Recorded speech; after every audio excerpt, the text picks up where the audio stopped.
ನಮಸ್ಕಾರ ಸ್ನೇಹಿತರೆ, AP3 ವಿಡಿಯೋಗೆ ಸ್ವಾಗತ. ಸ್ನೇಹಿತರೆ, ಈ ದಿನ ಮಹಾಭಾರತದ ಒಂದು ಚಿಕ್ಕ ಮಾಹಿತಿ. ಮಹಾಭಾರತದಲ್ಲಿ ಅನೇಕ ಕುತೂಹಲಕಾರಿ ಕಥೆಗಳಿವೆ. ಅವುಗಳಲ್ಲಿ ಕೆಲವು ಬಗ್ಗೆ ಕೆಲವೇ ಜನರಿಗೆ ತಿಳಿದಿದೆ. ಪಾಂಡವರು ಇಂದ್ರಪ್ರಸ್ಥ ಎಂಬ ತಮ್ಮದೇ ಆದ ರಾಜ್ಯವನ್ನು ಸ್ಥಾಪಿಸಿದ್ದರು ಎಂದು ಎಲ್ಲರಿಗೂ ತಿಳಿದಿದೆ. ಆದರೆ ಆ ರಾಜ್ಯದಲ್ಲಿ ದೈವಿಕ ಅರಮನೆಯನ್ನು ಯಾರು ನಿರ್ಮಿಸಿದರು ಎಂದು ತಿಳಿಯುವುದಾದರೆ, ಮಹಾಭಾರತದ ಪ್ರಕಾರ ಈ ದೈವಿಕ ಅರಮನೆಯನ್ನು ರಾಕ್ಷಸನೊಬ್ಬನು ನಿರ್ಮಿಸಿದನು. ಆ ರಾಕ್ಷಸ ಯಾರು ಮತ್ತು ಅವನು ಪಾಂಡವರಿಗಾಗಿ ಅರಮನೆಯನ್ನು ಏಕೆ ನಿರ್ಮಿಸಿದನು ಎಂದು ತಿಳಿಯುವುದಾದರೆ, ಮಹಾಭಾರತದ ಪ್ರಕಾರ ಪಾಂಡವರಿಗಾಗಿ ಇಂದ್ರಪ್ರಸ್ಥದಲ್ಲಿ ದೈವಿಕ ಅರಮನೆಯನ್ನು ಮಾಯಾಸುರ ಎಂಬ ರಾಕ್ಷಸನು ನಿರ್ಮಿಸಿದನು.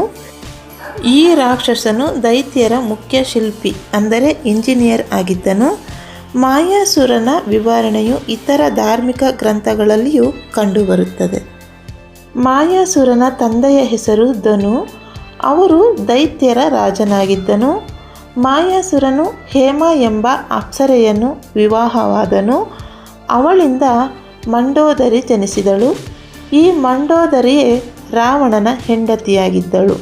ಹೀಗೆ ಮಾಯಾಸುರ ರಾವಣನ ಮಾವನಾದನು. ಮಹಾಭಾರತದ ಆದಿಪರ್ವದ ಸಭಾಪರ್ವದ ಪ್ರಕಾರ ಅರ್ಜುನ ಮತ್ತು ಶ್ರೀಕೃಷ್ಣ ಕಾಂಡವ ವನವನ್ನು ಸುಟ್ಟಾಗ ಅಲ್ಲಿ ಮಾಯಾಸುರನು ಇದ್ದನು.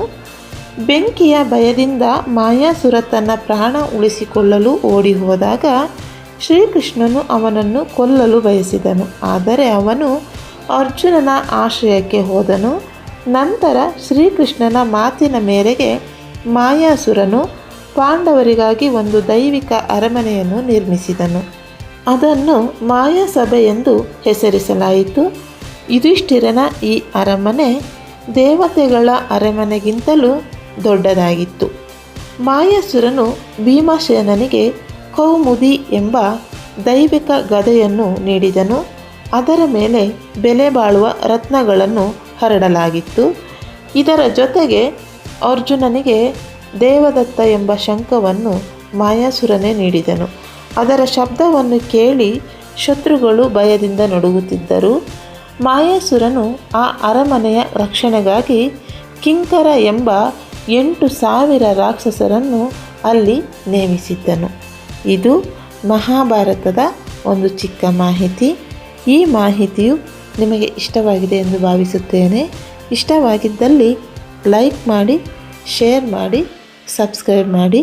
ಇನ್ನೊಂದು ಮಾಹಿತಿಯೊಂದಿಗೆ ಮತ್ತೆ ಸಿಗುತ್ತೇನೆ. ನಮಸ್ಕಾರ.